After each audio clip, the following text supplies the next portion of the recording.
예, 안녕하십니까 여러분들의 백만장자입니다. 사랑합니다. 예, 여러분 화이팅입니다. 예, 기분 좋으시죠? 예, 오늘도 화이팅입니다. 자, 오늘은 제가 두 명의 인물, 물론 우리나라 분은 아니에요. 두 명의 인물을 통해서 삼성전자 하반기가 밝을 수밖에 없는 그 이야기. 그런데 이런 분석은 여러분, 이런 분석은 정말 백만장자 아니면 할 수 없는 분석입니다, 여러분. 일단 내용 한번 들어보시고 여러분들께서 판단하시기 바랍니다. 자, 일단 여러분들, 요분 한번 보세요. 여자분이신데, 예, 요분은 아시는 분은 많이 없으시겠죠. 예. 자, 이분이 누구냐면, 여러분, 이분이 미국의 권력 서열 3위입니다. 3위. 예. 권력 서열 3위, 낸시 펠로시, 예. 연방 하원의회 의장이에요. 연방 하원의회 의장. 제가 요 분을 오늘 두 가지 소식 중에 첫 번째 소식으로 여러분들에게 가져왔는데, 자, 재밌는 게 지금 외신에서 요 분 때문에 좀 사실 난리까지는 아니지만 소설찮게 이 뉴스가 나왔거든요. 자, 여러분, 이분의 남편이 미국 상원의 반도체 지원법 표결을 앞두고 미국 1등 반도체 기업, 지금 시가총액 기준으로 1등입니다. 엔비디아가. 이 엔비디아에 얼마를 샀냐면 한 500만 달러, 66억 원을 베팅을 했다는 소문이 지금 미국에 쫙 퍼지면서, 자, 무슨 말이냐? 예, 이를 두고 미국에서는 이 의회의 내부 정보를 활용해서 반도체 지원법이 통과될 가능성이 높다는 것을 알고 저가 매수에 들어간 것이란 의혹이 지금 제기가 되고 있습니다. 그래서 이미 뭐 연방 하원의회 의장이니까 당연히 반도체 지원법이 통과될 것이라는 건 당연히 알겠죠. 그렇기 때문에 그 남편이 요 지금 엔비디아하고 반도체주를 샀다. 그래서 미국에서는 요거 때문에 좀 시끌시끌했어요. 그래서 참 이 반도체 지원법 통과를 위한 첫 표결이 지금 오늘 밤 자정쯤 되겠네요. 미국 시간으로 19일이니까 지금 전망이 되고 있습니다. 통과가 지금 거의 유력시 되고요. 제가 이거는 사실 이미 그 전에 영상 미국 소식을 이미 빠르게 여러분께 알려드렸어요. 아마 우리나라 뉴스로는 아마 그 통과가 되고 나면 아마 뉴스로만 나올 것 같은데, 어쨌든 삼성전자는 이 법안 통과를 가정하고 미국에 뭐 공장을 이렇게 뭐 추진하려고 하고 있는데, 요거 잠깐만 말씀을 드리면, 미국 내 반도체 공장을 짓는 회사에 이게 어떤 법안이냐면, 회사에 보조금을 지급하는 거 하고, 그다음 세금 공제, 그다음에 재정적 인센티브, 큰 틀에서는 그런 거예요. 예, 그런 것을 지원해주는, 예, 그런 법안이다 이렇게 생각하시면 되고요. 여기서 대표적인 건 뭐냐면, 미국 현지의 반도체 공장을 건설하는 기업의 뭐 시설 투자, 연구 개발에 뭐 시설 투자액의 한 40%를 세제 혜택으로 돌려주는 내용이 핵심 내용이다라는 거 여러분께 말씀을 드립니다. 어쨌든 근데 요분이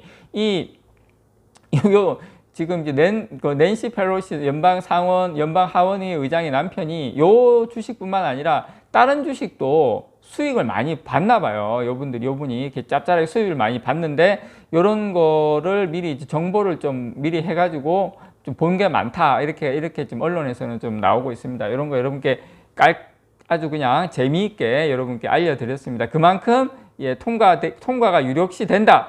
통과가 되면 삼성전자에게 좋다. 뭐 그런 내용입니다. 자, 이제 요분은, 자, 이제 다른 분 제가 또 소개를 좀 드릴게요. 자, 이것도 이제 이분은 누구냐면, 중국의 인민은행장입니다. 이강이란 분이에요. 이강. 예, 중국의 인민은행장.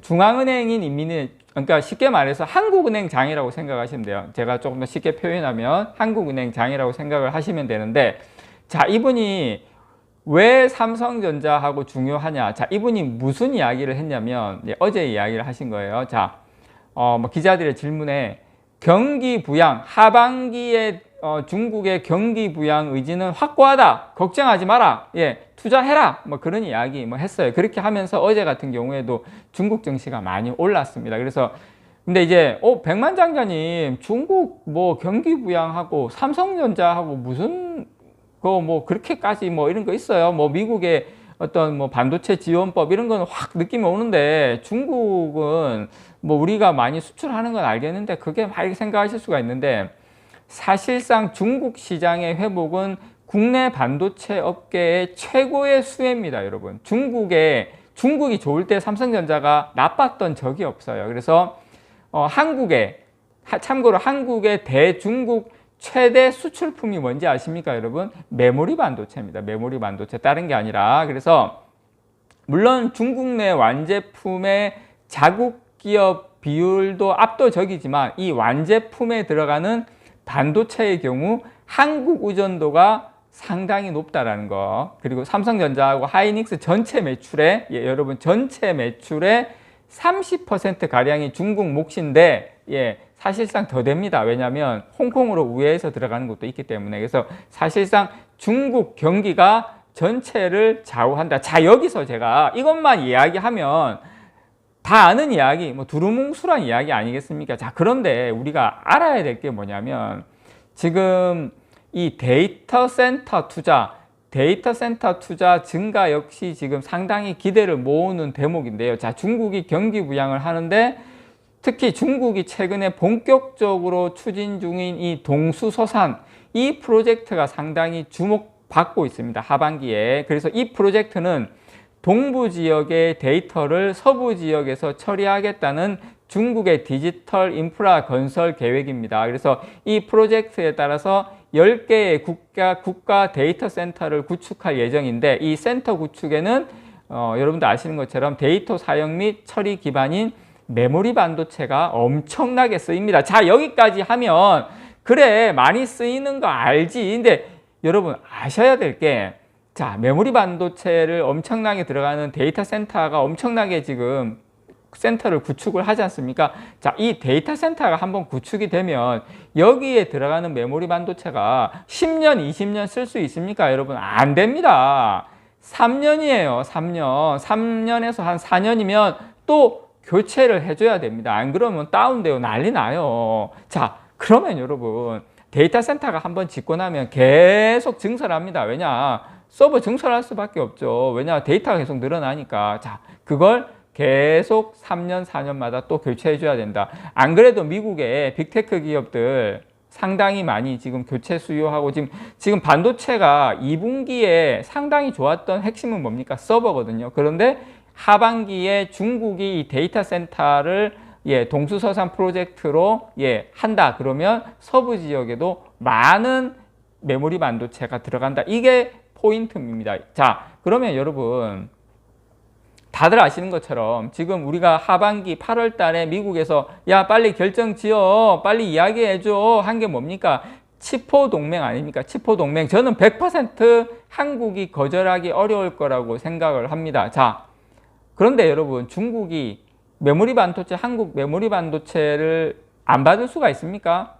없죠. 그래서 정부가 이 동맹 가입이 어쩔 수 없는 상황임을 중국에 저는 설명을 하겠죠. 중국 입장에서도 당연히 뭐 어떻게 하겠습니까? 우리 말고 메모리 반도체 받을 데가 없는데 그래서 중국과 협력을 지속하겠다는 메시지를 보여주고 기업들의 안정적인 경영을 돕는 노력이 저는 필요하다. 이번 정부에서 좀 그렇게 좀 보고요. 그 다음에 저는 이 한국의 메모리 반도체는 중국 기업들에게도 없어서는 안 되는 필수 제품입니다. 필수 제품이기 때문에 한국이 미국 중심의 반도체 동맹에 참여해서 장비를 받아야지. 아니 장비를 미국에 잘못 보여가지고 장비 못 받으면 우리나라 기업들도 반도체 못 만들고 반도체 못 만들면 중국 기업들에게도 칩을 제공할 수가 없어요. 이런 부분을 좀 어필할 필요가 있지 않나 그렇게 생각합니다. 그렇게 잘 좀 구슬리고 하면 또 뭐 저는 괜찮다고 봅니다. 그래서 여러분들께 이 미국 소식, 그 다음에 중국 소식 이게 하반기에 상당히 좋을 수밖에 없는 뉴스 여러분들에게 따끈따끈하게 고퀄리티로 전해드렸습니다. 이상 여러분들의 백만장자입니다. 사랑합니다, 여러분.